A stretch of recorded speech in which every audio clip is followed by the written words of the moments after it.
Ford, the legendary automaker that built America's roads and revolutionized modern manufacturing. But in 2025, this 120-year-old company finds itself in a crossroads between its iconic past and an uncertain future. With EV competition heating up, rising costs, and evolving consumer demand, many investors are asking, is Ford still a buy? Today, we're diving deep into Ford Motor Company's financials, strategy, and outlook, and whether this classic brand can reinvent itself for the next generation of drivers and investors. Ford's current position in 2025.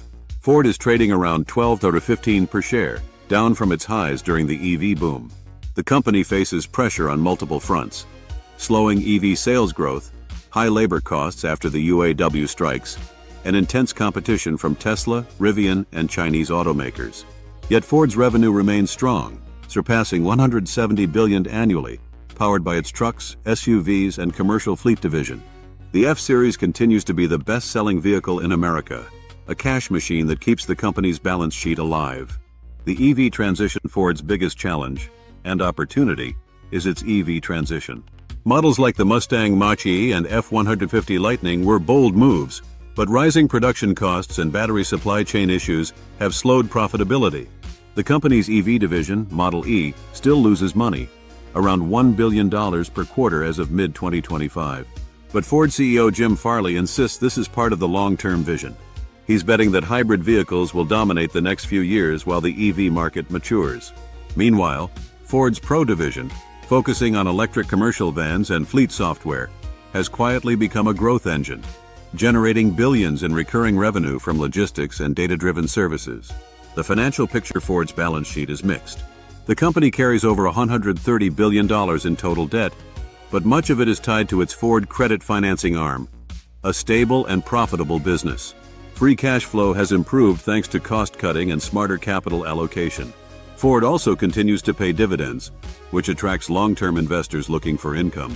However, the profit margins lag behind competitors like Toyota and Tesla, forcing Ford to rethink its global operations and focus more on the North American market.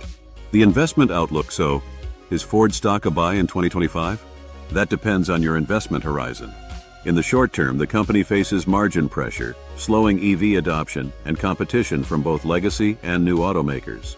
But in the long run, Ford's brand strength, dealer network, and focus on hybrid technology could give it staying power. Analysts see Ford as a value play, a company that's not flashy but potentially undervalued compared to its future cash flow potential. If Ford successfully navigates its EV pivot and expands its software and fleet business, the stock could surprise investors by 2026 or 2027. Ford has survived wars, recessions, and revolutions in technology. Now it's facing another: the shift from gasoline to electric, from hardware to software. The question isn't whether Ford can adapt, it's how fast it can. If history is any guide, the American icon might still have some horsepower left. Subscribe for more deep dives into companies shaping the future of business and investing.